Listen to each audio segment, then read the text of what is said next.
Operation കഴിഞ്ഞു. അതിന്റെ ഇടയിൽ ഇങ്ങോട്ട് വരാനോ ഒന്ന് വിളിക്കാനോ ഒന്നും പറ്റിയില്ല ഞങ്ങൾക്ക്. സാരമില്ല, വന്നിട്ടിപ്പോ അത്യാവശ്യമൊന്നുമില്ലല്ലോ. അത്യാവശ്യമുണ്ട്.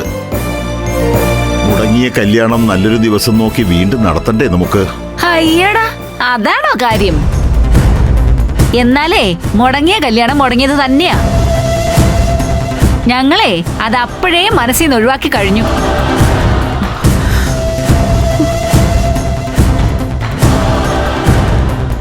ഹരീന്ദ്രന് വേറെ പെൺകുട്ടിയെ കണ്ടു എന്ന് പറഞ്ഞിട്ട് മനസ്സിലായില്ലേ നിങ്ങൾക്ക്? അന്ന് മണ്ഡപത്തിൽ വെച്ച് നമ്മൾ പറഞ്ഞത് മറ്റൊരു ദിവസം കല്യാണം നടത്താന്നല്ലേ? ചേടാ, അതുകൊള്ളാം.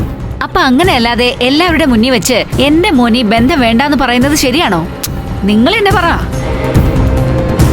അതെ, മണ്ഡപത്തിലിരുന്ന് പെണ്ണിന്റെ ശാപം കിട്ടാതിരിക്കാൻ, നിങ്ങൾക്ക് മാനക്കേടുണ്ടാക്കാതിരിക്കാൻ വേണ്ടി ഞങ്ങൾ അല്പം മാന്യത കാണിച്ചു, അത്ര തന്നെ. ഇനി ആ കാര്യവും പറഞ്ഞ് രണ്ടാളും കൂടി ഇവിടെ ഇരുന്ന് ബുദ്ധിമുട്ടണമെന്നില്ല. പെട്ടെന്ന് ഇറങ്ങാം. ഹരീന്ദ്രൻ എവിടെ? ഒന്ന് കാണണമായിരുന്നു. സോറി, ഹരീന്ദ്രൻ ദാ ഇപ്പൊ ഇവിടുന്ന് പോയതേ ഉള്ളൂ. എങ്ങോട്ട്? അവൻ ഗൾഫിലേക്ക് പോയി. അവന് പിന്നെ ജോലിക്ക് പോണ്ടേ? നിങ്ങളുടെ മകൾക്ക് വേണ്ടിയാണ് അവൻ ലീവ് നീട്ടി വാങ്ങി ഇവിടെ നിന്നത്. ലീവ് വെറുതെ ആയി എന്നല്ലാതെ എന്തെങ്കിലും കാര്യം നടന്നോ? ഇല്ല, ഇന്നവൻ മടങ്ങിപ്പോയി, അത്ര തന്നെ.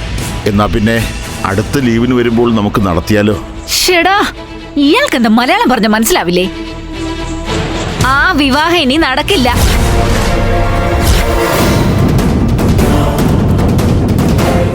ഈ വീടിന് കൊള്ളാത്ത പെൺകുട്ടിയാ വിമല. ഇത്രയും അവലക്ഷണം പിടിച്ച ഒരു പെൺകുട്ടി ഈ ഭൂമിയിൽ വേറെ കാണില്ല എന്ന് ഞാൻ പറയും. ദേ, എന്റെ മോളെ പറ്റി അനാവശ്യം പറയരുത്. ആവശ്യത്തിനുള്ളതേ ഞാൻ പറഞ്ഞിട്ടുള്ളൂ. ഇനി ആ പെണ്ണിനെ ഈ വീടിന് പടി ഞാൻ കയറ്റില്ല, അത്ര തന്നെ. ആ ബന്ധം സംസാരിക്കാൻ ഇനി ആരും ഇങ്ങോട്ട് വരണമെന്നില്ല.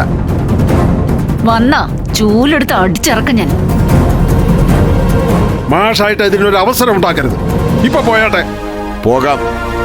പക്ഷെ രണ്ടാളും ഒന്നോർത്തോ, വാക്കുമാറി ചതിക്കുന്ന നിങ്ങളുടെ ക്രൂരത കണ്ടും കേട്ടും മുകളിലൊരാളുണ്ട്. അതേതെങ്കിലും മജിസ്ട്രേറ്റ് കോർട്ടിലെ വിധി പോലെ ആയിരിക്കില്ല. ദുഃഖിക്കേണ്ടി വരുമ്പോഴേ നിങ്ങൾ പഠിക്കൂ.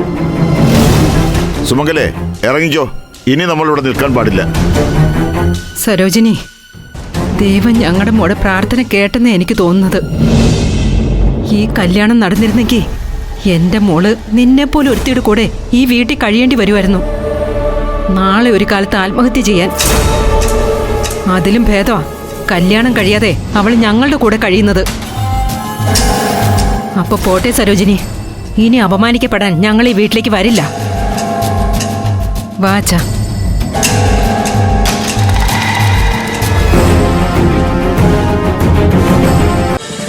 ഫ്ലവേഴ്സ് ഒരുക്കുന്ന കാഴ്ച വസന്തം യൂട്യൂബിൽ പ്രേക്ഷകർക്ക് ലൈവായി കാണാം. ഫ്ലവേഴ്സ് കോമഡിയിൽ ജോയിൻ ചെയ്യൂ, ആസ്വദിക്കൂ.